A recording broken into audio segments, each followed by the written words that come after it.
Hi, I'm Isel Dobell for Where Do We Stand, a public platform of hundreds of citizens in North Cowichan advocating for active conservation of our community forests, known locally as the Six Mountains. With us today, we have Andy MacKinnon. For those who don't know Andy, the Ancient Rainforest or the Ancient Forest Alliance calls Andy the rock star of botanists, most knowledgeable person in the province about old growth forest ecosystems.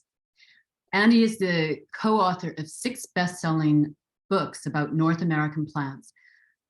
This includes the plants of coastal British Columbia, known as the Bible of Botany. Andy, thank you so much for being with us.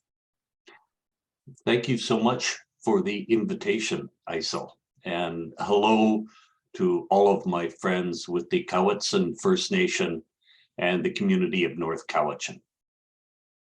Andy, as the rock star of botanists and of the old growth, what is it about the 6 mountains that are not old growth, but are second growth, naturally regenerated forests, that is so critical to protect going forward?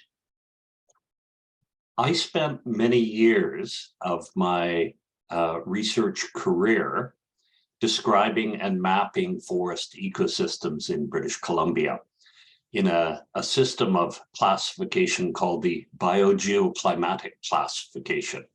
It divides British Columbia up into 16 major climatic or ecological zones. And one of the smallest ones is the zone that we have for your community forest, southeastern Vancouver Island, the Southern Gulf Islands, what we call the coastal Douglas fir zone. And it's an area that has the least amount of original forest, the least amount of old growth forest of any ecological zone in British Columbia. And as a result, those areas of older second growth forest, such as North Cowichan has in its community forest, are remarkably precious. And why is it they are so precious for human beings, for species at risk? What is it about them that makes them precious?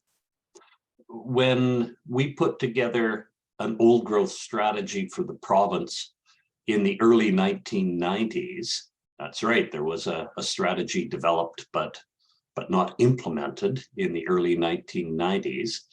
We discovered that people value old growth forests and older second growth forests for a whole host of reasons. For some of them, it's financial. For many of them, it's recreational. For people such as myself, it's because of how poorly we understand the structure and composition and function of these forests. So they provide a natural laboratory, a place for us to study. And for a lot of people, it's simply knowing that these forests exist and they'll be able to pass them on to children and grandchildren. About discovery in the forests, I've read so many things that I'm not sure are true, but one thing is that forests actually give off hormones or some sort of something that our bodies detect and actually make us happy. Is this true? There have been a number of studies that show that people who spend time close to green spaces, including forests, are a lot healthier mentally and physically. The Japanese refer to it as forest bathing, going out into the forests to improve your physical health. So yes, while there is great debate about exactly how forests help people feel better physically and mentally, there have been a number of studies that have demonstrated unequivocally that they do. What about beyond our emotional state of being, the native plants, the native medicines? For myself, I have very severe arthritis in my hands. I couldn't live without stinging nettle. I rub them on my hands every day and I have no pain. So talk to us about, what we know and don't know about how the forest can heal us. Well, it would be a lot simpler and shorter to talk to you about what we do know about these forests, because there's so much that we don't know. We have a fair understanding of some of the larger creatures that live in our forests, of the vascular plants, the vertebrates, the animals with backbones. We have a much poorer understanding of the abundant invertebrate animals, of the fungi, the lichens, and smaller creatures that live in our forests.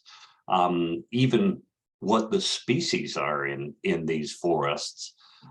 So we're a long ways off from understanding the properties of these species, what they're contributing to the ecosystems, and which ones might have some really positive medicinal benefits for human beings. When you Probably say, go ahead. Probably the best local example is Western yew. And in the early 1990s, there was a bit of a gold rush for Western yew bark here in British Columbia.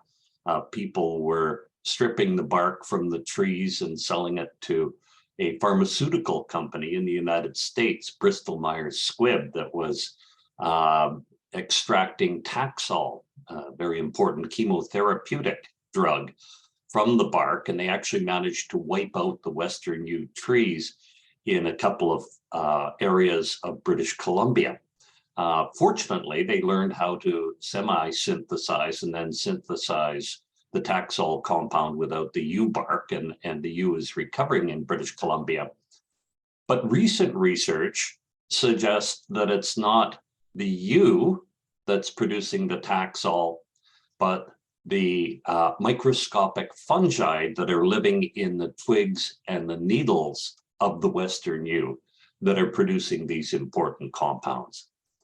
So we're quite a ways away from having a good understanding of all of the important compounds that are being produced in our forests and who's producing them. If we want to learn more about the species that live in our forests and about what they're doing in these forest ecosystems, then we need to leave some of the older second growth forests to develop into old growth forests. Unlike most areas of British Columbia, if we want old growth forests in the coastal Douglas fir zone, if we want old growth forests around North Cowichan, we're going to have to grow them ourselves. So our forests, as you know, are 70 years old, which, they're already functioning as old growth, according Peter R. Cease from UBC told me. So they're on their way to becoming old growth. If we leave them, our current forest management plan is for 30 years. In 30 years, they will be 100-year-old trees, which is getting close to old growth. Before asking you more about, what that means, you mentioned that there's many species in the forest we don't know about. Now, you're not talking about big mammals. You're talking, I assume, about microorganisms in the canopy, you've just mentioned in the yew trees, in the soil. Are they everywhere? That, are there just infinite species we don't know about throughout the entire ecosystem?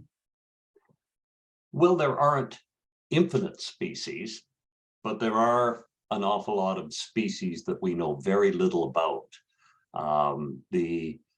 One good example on Vancouver Island is the work that Dr. Neville Winchester at the University of Victoria did in the canopies of old growth forests on Vancouver Island.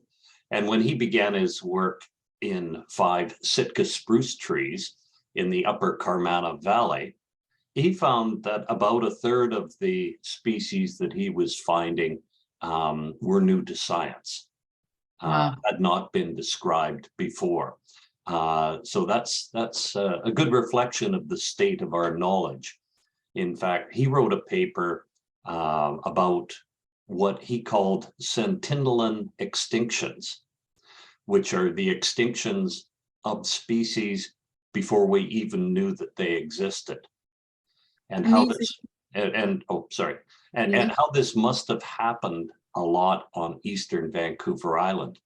The other advantage that the community forest has in some areas that I've seen at least, is that in addition to having an older second growth forest, there are a number of isolated trees that were not cut down when the area was first logged.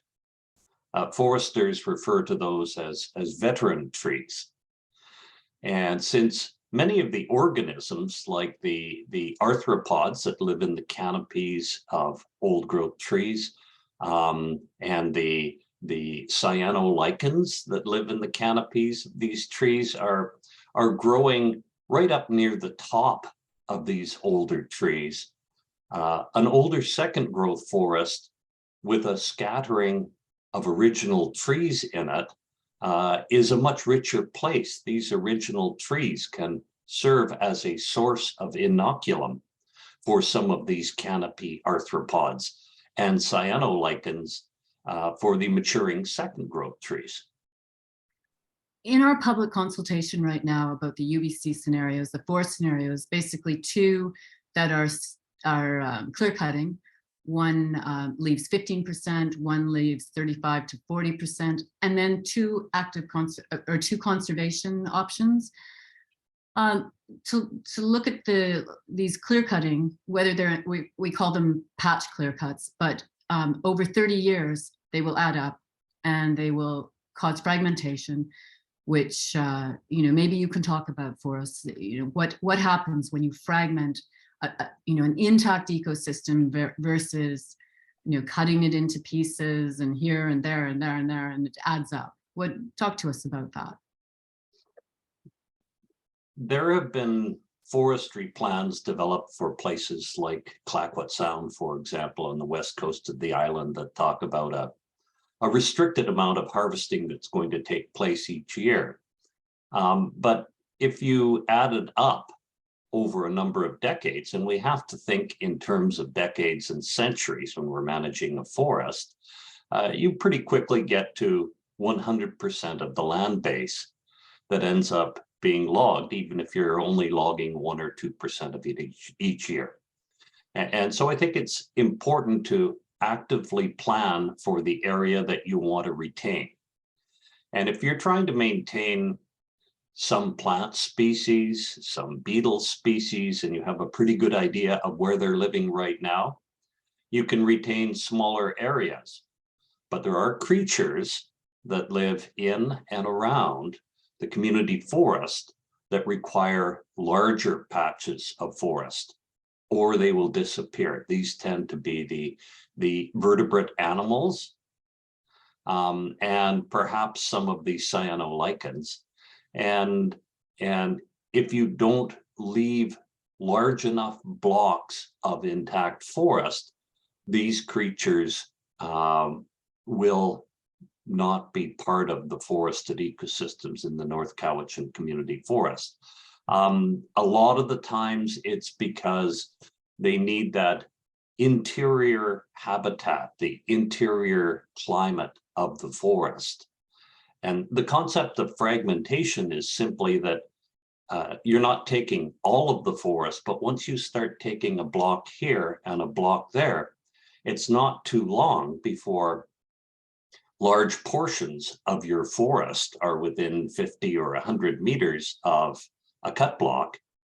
And well, we actually, what's going to happen is that both logging scenarios require exactly the same number of logging roads, which we could talk about the devastation of logging roads to water and, this cutting up of the forest. But it's interesting, UBC again came forward and let our community know we can't log on the backsides of the mountains anymore. They're overlogged. There's nothing more to log for, who knows, 30 years. That's one of the rotations for mosaic right now, I believe. So that could happen here. But in the meanwhile, so all of the logging will be coming over the tops of the mountains onto the valley side. On the top of Zuhalem, we are building town, city, village, 2/3 the size of Duncan. Massive development is going on because people want to live here, like me, and we want to be here because we want to be in the forest. So you bring up something so important with all these people moving here for the right reasons to bike and hike in these forests. We ourselves become like these paths and trails and roads. We enter the forest, we scare off the invertebrates you talk about. Assumably, an ecosystem is connected. You wipe out, if the invertebrates go, then, or the under 141 species at risk start to go, it's all connected. Can you talk about that? Sure. I'm, as mentioned, a forest ecologist by profession, but I've also spent the last 8 years as a municipal councillor in Metchosin. And I decided not to run in the last municipal elections just last month, but I was in charge of Metchosin's finances during my time as a councillor. And so I sincerely appreciate the importance of being able to develop balanced budgets for a community and the financial contributions that can be made from a community forest.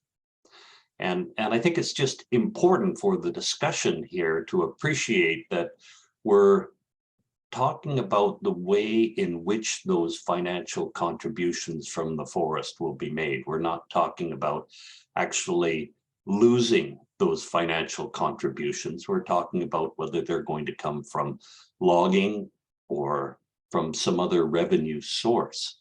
Well, I could talk, I don't know if you've seen the UBC report yet, but they're very clear that through carbon credits over 30 years, passive, to take the two extremes, passive conservation, which would mean doing nothing. Where do we stand is not supporting doing nothing. There has to be active conservation, but we're talking about $8 million more over 30 years than status quo logging, $4 million more through active conservation that will create many forest jobs and will enhance ecotourism, could lead to many things. The UBC report is very, it lacks detail intentionally. It's just broad strokes. So we get to use our imaginations to do something truly visionary, like, if we were to protect these forests as a conservation center involving the Quechan people as teachers, possibly create a college where people would come from all over the world, the chances of revenue through active conservation are endless. Yes, absolutely, Aisel, and that's the point I'm trying to make, is that we're not talking about revenue that's foregone, that's going to have an effect on the taxpayers. We're talking about revenue that's going to come from other sources, at least an equal amount or perhaps more revenue, depending on the way that things are developed. But I also feel that a municipality that is encouraging development all around it, as you mentioned, Aisel, people love to live in this part of Vancouver Island for all the reasons that the people of North Cowichan and the Cowichan First Nation have always appreciated. But I think that as a municipality encourages that kind of development, they also bear a responsibility to provide the green spaces that are going to make that community livable. And North Cowichan is in a unique position provincially in British Columbia to provide those green spaces because you have such a beautiful community forest. Andy, thank you so much for speaking with us today. And we have so many, maybe we'll be back or ask you to come back. We have lots more questions during this public consultation that will be ongoing. Thank you. Thanks. Thank you so much for the invitation, Aisel. I really appreciate it. Take care.